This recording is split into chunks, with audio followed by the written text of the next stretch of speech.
teman-teman, selamat datang di Health Academy. Di sini, kami akan menjelaskan tentang pneumonia. Apa sih pneumonia itu? Pneumonia adalah peradangan yang terjadi di salah satu maupun kedua paru-paru yang disebabkan oleh infeksi, bakteri, jamur, maupun virus. Untuk lebih lengkapnya, yuk ikuti kita terus. Pneumonia adalah kondisi infeksi pada satu atau kedua paru-paru yang disebabkan oleh virus, bakteri, jamur, dan aspirasi. Infeksinya mampu memicu peradangan di alveoli atau kantong udara kecil yang berisi cairan. Penyebab dari pneumonia beragam, tetapi berdasarkan organisme dan tempat penyebarannya, pneumonia dibedakan menjadi dua, yaitu pneumonia komunitas yang penyebarannya terjadi di komunitas atau lingkungan umum dan fungal pneumonia yang ditularkan di rumah sakit. Biasanya, fungal pneumonia ini terjadi disebabkan oleh kesalahan penanganan medis dan pemasangan alat bantu pernapasan. Bakteri penyebab pneumonia yaitu terdiri dari gram positif dan gram negatif. Gram positif terdiri dari Pneumococcus, Streptococcus pyogenes, Staphylococcus aureus, dan gram negatifnya itu Klebsiella pneumoniae, Legionella, dan Haemophilus influenza. Virus penyebab pneumonia yaitu terdiri dari gram negatif, yaitu Klebsiella pneumoniae, Legionella, dan Haemophilus influenza. Fungi atau jamur penyebab pneumonia yaitu Aspergillus phycomycetes, Blastomycetes dermatitidis, Histoplasma capsulatum, dan aspirasi penyebab pneumonia yaitu tersedak makanan, menghirup kerosene seperti bensin dan minyak tanah, cairan amonium, dan masuknya benda asing. Pneumonia adalah jenis penyakit yang mampu menjangkiti siapapun yang bertubuh lemah, seperti bayi, anak-anak, dan lanjut usia, yang dimana ketiga ini mempunyai daya tubuh lemah. Lanjut ke materi 3, ada patogenesis. Patogenesis artinya proses berjangkitnya penyakit yang dimulai dari permulaan terjadinya infeksi sampai dengan timbulnya reaksi akhir. Ada beberapa faktor dalam patogenesis pneumonia. Yang paling utama adalah mikroorganisme menyerang pasien dan lingkungan yang berinteraksi satu sama lain. Kedua faktor tersebut menyerang pasien, sehingga pertahanan fisik dan imun tubuh menurun. Dalam keadaan sehat, pada paru tidak akan terjadi pertumbuhan mikroorganisme. Keadaan ini disebabkan oleh adanya mekanisme pertahanan paru. Adanya bakteri di paru merupakan akibat ketidakseimbangan antara daya tahan tubuh, mikroorganisme, dan lingkungan, sehingga mikroorganisme dapat berkembang biak dan berakibat timbulnya sakit. Cara mikroorganisme mencapai permukaan. Yang pertama, ada inokulasi langsung. Yang kedua, ada penyebaran melalui darah. Yang ketiga, ada inhalasi bahan aerosol. Dan yang terakhir, ada kolonisasi di permukaan mukosa. Dari keempat cara tersebut, cara yang terbanyak adalah dengan kolonisasi. Pada waktu terjadi perlawanan antara host dan bakteri, maka akan nampak 4 zona pada daerah Pasifik parasitic research. Yang pertama, ada zona luar atau edema. Alveoli yang terisi dengan bakteri dan cairan edema. Yang kedua, ada zona permulaan konsolidasi atau red hepatization, terdiri dari PMN dan beberapa eksudasi sel darah merah. Yang ketiga, ada zona konsolidasi yang luas atau gray hepatization, daerah tempat terjadi fagositosis yang aktif dengan jumlah PMN yang banyak. Dan yang terakhir, ada zona resolusi, daerah tempat terjadi resolusi dengan banyak bakteri yang mati, leukosit, dan alveolar makrofag. Manifestasi klinis dari pneumonia. Yang pertama, ada fase prodromal, ditandai dengan tanda infeksi akut berupa demam tinggi, letargi, nyeri otot, hilang nafsu makan, dan sebagainya. Yang kedua, ada batuk yang cenderung semakin memberat, dahak sedikit atau susah dikeluarkan. Fase kedua, ada fase hepatisasi, ditandai dengan demam tinggi, menggigil, sesak napas, pernapasan cuping hidung, nyeri dada di sisi yang sakit, batuk yang semakin parah disertai dahak, hemoptisis, dan dehidrasi. Fase ketiga ada fase penyembuhan, ditandai dengan demam mulai turun, batuk semakin berkurang, dan dahak lebih mudah dikeluarkan.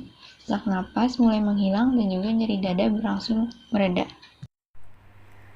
Kelima, yaitu pemeriksaan penunjang radiologis. Berikut adalah gambaran konsolidasi pada seorang wanita perokok berusia 55 tahun. Gambar pertama yaitu ronsen toraks.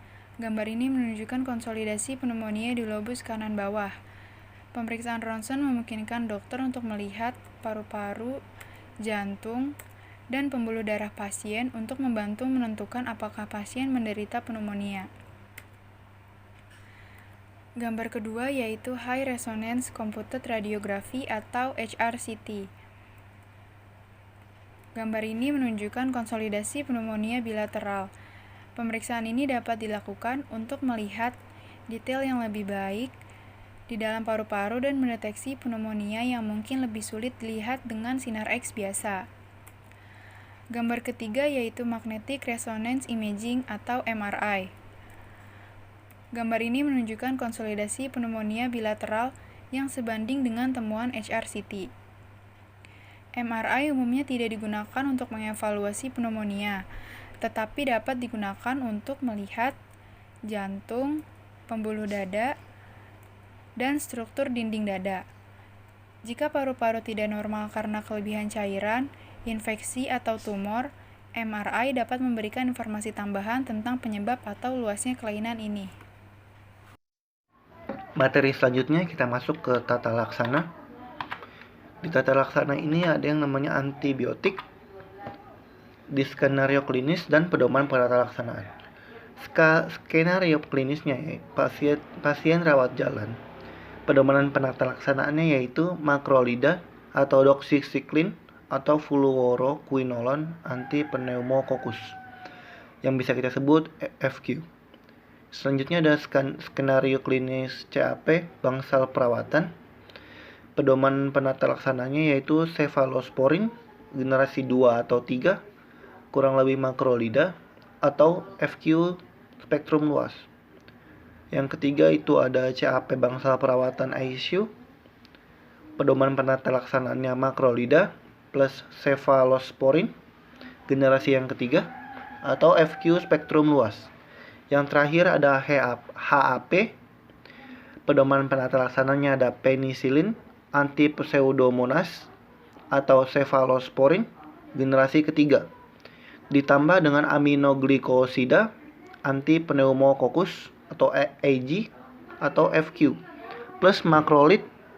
Jika curiga kita bisa ditambahkan dengan legionella plus vancomycin.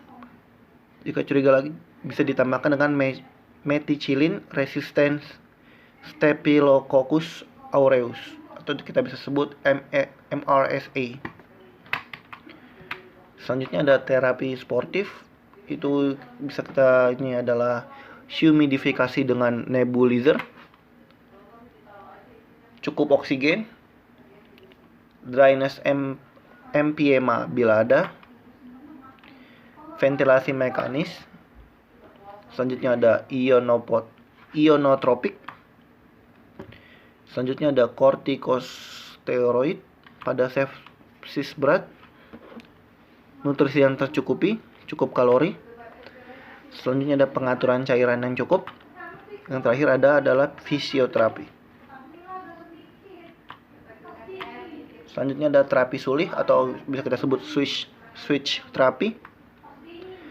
Masa perawatan di rumah sakit sebaiknya ini kita persingkat dengan perubahan obat suntik ke oral. Dilanjutkan dengan berobat jalan. Hal ini bisa mengurangi biaya perawatan dan mencegah infeksi nosokomial. Selanjutnya ada pengobatan kasual. Pengobatan kasual ini bisa dibedakan dengan beberapa kategori, bisa dilihat di gambar. Di sini ada kategori 1 untuk usia penderita kurang dari 65 tahun. Ada kategori 2 untuk usia penderita lebih dari 65 tahun.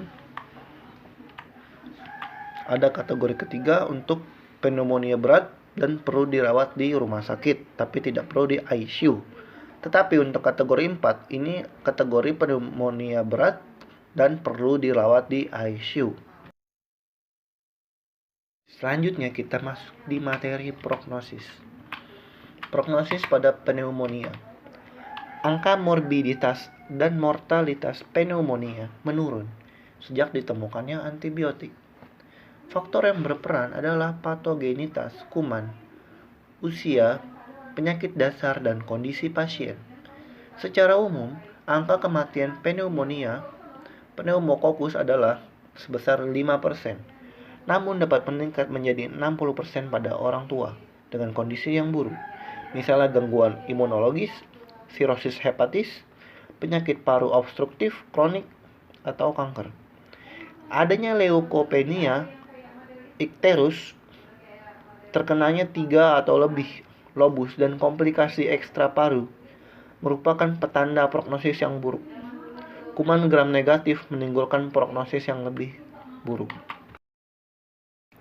Terima kasih. Itu saja yang bisa kami sampaikan. Semoga bermanfaat materinya.